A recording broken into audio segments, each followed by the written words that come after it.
sa ABS-CBN News Headquarters, Corina Sanchez, Julius Babaw, kasama ang mga patrol ng bayan, bantay ng mamamayan. Ito ang TV Patrol!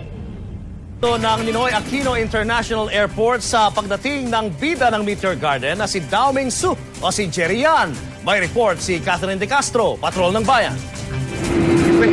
Halos walang pinagkaiba sa state visit ni US President Bush ang paghahanda ng NAIA sa pagdating ni Jerry Yan.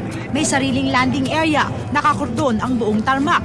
Parang mga Secret Service kung umasta ang kanyang mga bodyguard. Media lang ang pinayagan lumapit kay Jerry. Maraming empleyado ng NAIA ang nadismaya. Alas 12:08 ng tanghali nang dumating ang PR Flight 897 galing Taipei.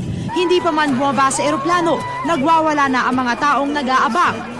At nang masilayan na nila si Jerry Yan, hindi na kontrol ng airport security ang mga empleyadong nakalusot. Sa lakas ng buhos ng ulan, hinatid na lang ng sasakyan si Jerry sa nag-aabang na helicopter. At kahit pa nasa gitna ito ng dalawang bodyguard, kumaway pa rin siya sa mga tagahangang matyagang naghintay sa kanya sa kabila ng malakas na pagbuhos ng ulan.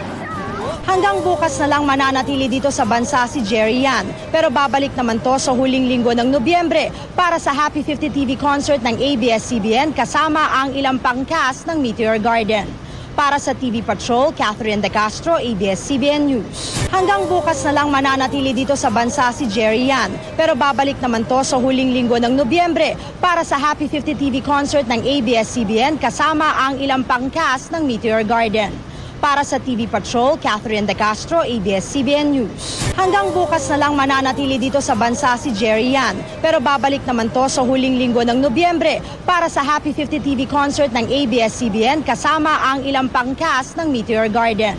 Para sa TV Patrol, Catherine De Castro, ABS-CBN News. Hanggang bukas na lang mananatili dito sa bansa si Jerry Yan. Pero babalik naman to sa huling linggo ng Nobyembre para sa Happy 50 TV concert ng ABS-CBN kasama ang ilang pang cast ng Meteor Garden.